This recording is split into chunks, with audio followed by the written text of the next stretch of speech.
We got Sean Brady versus Michael Morales. Now, we got Sean Brady as the grappler. We got Michael Morales as the striker. Classic example of a striker versus grappler matchup. This one's going to be very fun. You know, Michael Morales, only 26 years old, very green, very young, not super experienced. I mean, you can look at his record. He has a ton of pro fights. But in the sense of his age, very young, it just goes to show how good he is that he's having this much success at a young age. Sean Brady, proven battle-tested veteran. You know, he's fought the who's who. He fought Bilal Muhammad. He's fought high-level guys, former champs. It just goes to show that Sean Brady, very well-rounded, or very well equipped, rather, to be able to hang in a high-level fight against a guy like Michael Morales. It's going to be interesting how these two styles clashes. Who do we think is going to win? We'll cover that. But first, let's break down some fights. First up, we got Sean Brady. Some of his recent fights. We got against Leon Edwards. This is all you need to know. He absolutely cooked Leon Edwards in the grappling, dominated, he made it look easy. In terms of the stats on this fight, too, the craziest part, you can see Sean Brady outstruck Leon Edwards. You look, too, it's not just because you think of Sean Brady, you're like, okay, well, he's just landing pitter-patter on the ground. You know what I mean? Like, that's what he's going for. No, you can even look. Look, we broke it down in terms of the distance striking, too. Sean Brady still outstruck Leon Edwards from distance striking, 19-11. Interesting shit. Next up, we got him versus Gilbert Burns. We have this fight starts. Okay, this one is a little bit later. This is 4:58 in the second round. A little bit later of a start, but we could see, you know, Burns came out hot. He was landing some bombs on Sean Brady. He didn't really like him. We can see, got the same picture twice. What the hell? You can see later on, he rocks him. I mean, you can see Sean Brady was wobbled by this shot at the start of the second round. It was hurting him. I mean, Sean Brady was a little chicken leg in there for a second. It just goes to show he can be hurt. He can be wobbled. We have seen it. You can see now he gets on the ground. He's able to have some success against Gilbert Burns, which is impressive. You know, Gilbert Burns is pretty damn dangerous on the ground. He's a good grappler. So him having some success, very impressive. However, Gilbert Burns, very talented himself, able to reverse positions a bit. We can see, this is a point I wanted to put out too. In the clinch, Gilbert Burns was landing some massive shots on Sean Brady. You could see these elbows he was landing were having an effect on Sean Brady. Sean Brady's defensive striking, not very good in this fight. He was able to land some. When he was the one throwing, he was looking good. It's just defensively, he had a lot of times where he was getting clipped, especially in this third round. Minute left, boom, big shots to the elbow. You could see another one that Gilbert Burns lands flush. Sean Brady, he had his chin high up. He's just getting clipped. He can be defensively very reckless at times on the feet. This is just a prime example of that. That's really like might worry me a bit going against a guy like Michael Morales. So this is just one moment from this fight. In the third round, we can see another angle. In the fourth round, Gilbert Burns hitting Sean Brady with some absolute haymakers. I mean, he was landing flush on Sean Brady's head. He had damn good accuracy on Sean Brady's head. I'll tell you that. Gilbert Burns striking looked pretty damn good. He was landing these nukes. Fifth round comes around. He hits this flying knee that lands flush on Sean Brady. And the thing, I point out these different moments of these big shots that Gilbert Burns lands just to show that Sean Brady can be hit. I mean, you look at all of his fights, he's getting hit. I mean, especially in this fight. This fight was the perfect example of at least one point in every single round, you can see Sean Brady getting hit with the absolute haymaker that just comes from out of nowhere, a huge shot that Sean Brady just eats in the shin. And I don't mean this as a good thing. I mean, if he's doing the same thing against a Michael Morales, it is not going to be good. I mean, you can literally see this was, all right, we got the second round, he gets clipped pretty damn badly. And then we go down to the third round. He was eating elbows in the clinch like it was candy. Go into the fourth round. He is eating bombs to the head. Fifth round, eats a flying knee. There are moments where Sean Brady's striking defensively looks pretty damn bad. So it does worry me quite a bit into this fight, or going into this fight against a guy like Michael Morales. But anyway, his fight against Bilal Muhammad, now this was a very interesting one. I had to watch this one back because it was so damn long ago. I was like, my memory felt like, I don't know, hazy on this one, because I was like, all right, in my mind, when I remember this fight, I look back and I was like, well, it was an early stoppage. You know, it was like a bullshit stoppage. Who knows how that fight would have gone if it wasn't stopped so early. That's how I kind of remembered it. I watched it back. I'm looking at the numbers. I'm like, well, Bilal outstruck Sean Brady. That's not a great look. I can see he also went 0 for 5 on takedowns, 0 seconds of control time.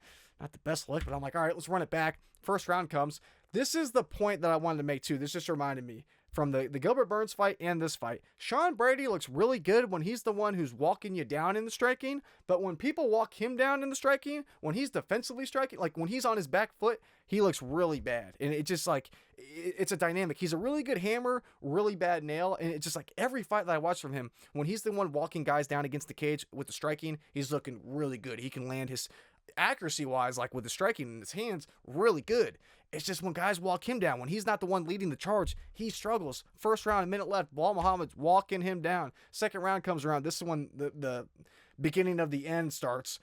Bilal Muhammad is just walking him down against the cage. I mean, you can see Sean Brady's back is against the cage. He has nowhere to go. Bilal is just basically walking him down, and he's landing that well. I mean, we can see was a minute left in the second round. This is the beginning of the end. I mean, you look through the fight, though. I mean, this is 3 minutes into the second round. A minute left in the second round. We're in the same exact situation. He's just walking him down, hunting him down like deer and a coyote or something. I don't know. You get my point. He's just hunting him down, but then a minute left, Bilal just starts just throwing a barrage of these strikes. He just starts emptying the clip on this man. He just throws with no care, no hesitation, because that's the other bad thing about Sean Brady is that his striking, he just has no power. So there's no real threat. You're not really too worried about anything from Sean Brady coming back your way. Whereas you can just land on him too, because you don't have that worry in the back of your mind, like, oh shit, I don't want to get hit by this guy. Sean Brady just doesn't have that pop in his hands, that real power, that fight-ending ability. And it's a struggle, it's a real problem when he goes against guys, and against like Bilal in this example. Bilal's not worried about anything. Nothing's coming back his way. He is just letting Bilal tee off on his head like a golf ball for the last minute of this fight. And I'm like, I put in all these screenshots of this fight because I'm like, holy shit. Boom. I mean, it's just...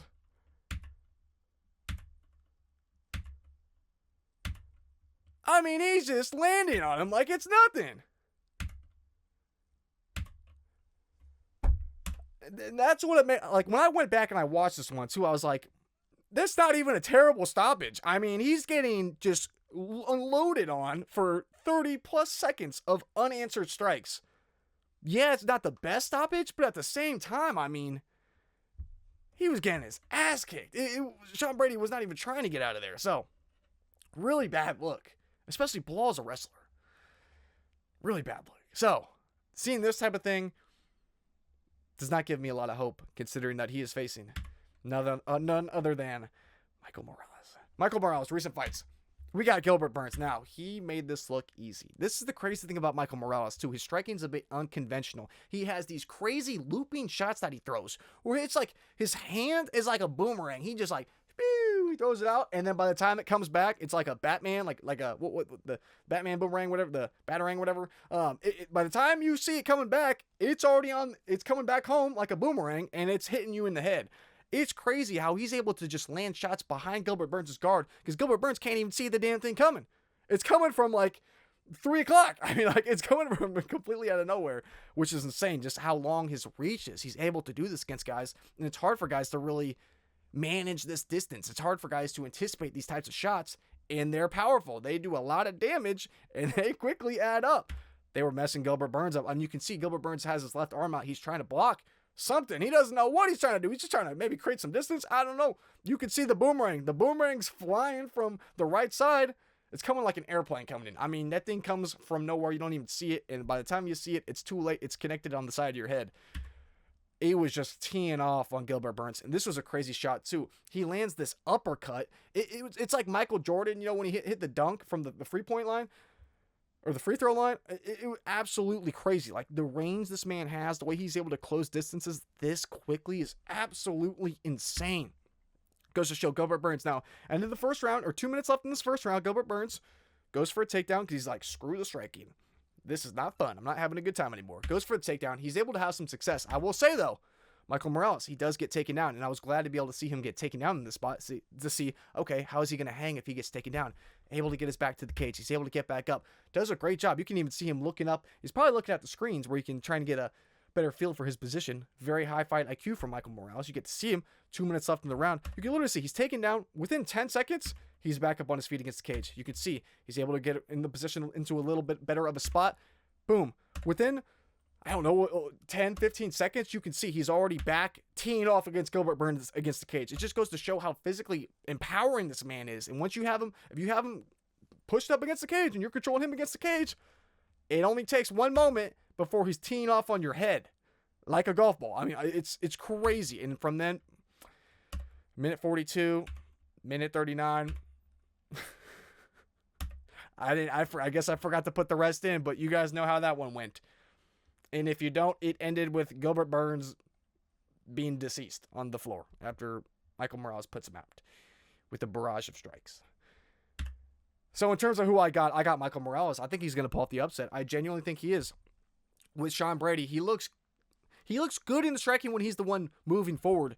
He's not going to be able to do that against Michael Morales. He is not going to be able to do that for a second. It's just going to take a matter of time before Michael Morales has landed these shots that really get Sean Brady hurt. I mean, we've seen him hurt by multiple people now at this point. His chin, it's not bad. It's not bad. And it's not like Belal Muhammad knocked his ass out or anything like that, but we've seen him knocked out, technically. And we've seen him hurt multiple times. I mean, even Gilbert Burns put the work on him in the striking. And we just saw Michael Morales put the absolute work on Gilbert Burns. Not saying that MMA math applies here. It's just if Gilbert Burns is teeing off on you, I imagine Michael Morales is going to tee off on you as well. If Belal Muhammad is teeing off on you in the striking, you're damn sure that Michael Morales is going to tee off on you in the striking as well. So I think Michael Morales is going to be landing the much more damaging shots. And Michael Morales is absolutely huge out there. He looks like a light heavyweight. And even against Sean Brady, who's a big-ass dude, he's going to look huge out there. So I think Michael Morales, we've seen his takedown defense against a very high-level grappler like a Gilbert Burns. He passed with flying colors. I mean, Gilbert Burns took him down. Within a couple seconds, he's popped back up against the cage, clinched up. He's able to reverse it, and then within 10, 15 seconds, he's already back to teeing off on you. I just don't think Sean Brady's going to be able to keep enough of a dominating pressure style on the ground. I don't think he's going to just be able to land takedowns and just control Michael Morales on the ground for 15 minutes. If anyone's landing the more damaging shots, it is Michael Morales. And it's not like Sean Brady is just like a wet blanket type of guy. I like Sean Brady. I like his grappling. You know, he's always working. He's trying to land a lot of shots. He's going for submissions. He's an active grappler who's fun to watch. I like Sean Brady, and I'm rooting for him. But I just think Michael Morales is going to be too much. I think if Michael Morales can keep it on the feet, he's going to pick apart Sean Brady from range. I could definitely see him getting the knockout here. My prediction, I think Michael Morales is going to knock out Sean Brady. We've just seen what he's been able to do so far, and I've seen his takedown defense, and people underestimate his takedown defense too. He has a wrestling base. He has a judo base. It's not like he's just this one-trick pony kickboxer who has no takedown defense. No, he has a judo and wrestling base, so he is very well-rounded. And at only 26 years old, you could argue maybe he's not quite ready just yet. You know, you could argue maybe Sean Brady, with the extra experience, he's in his physical prime right now. Maybe Sean Brady can put on the crafty vet lesson and edge one out against Michael Morales. No diddy. I just don't think that's going to happen. I think Michael Morales is going to be landing the more damaging shots. He should be able to find his range pretty quickly. He's going to probably hurt Sean Brady at multiple points. Even if he can't finish him, it's probably going to be enough to win it in terms of the scorecard. So I like Michael Morales. I'm picking the underdog here. I think he's going to get the upset win over Sean Brady.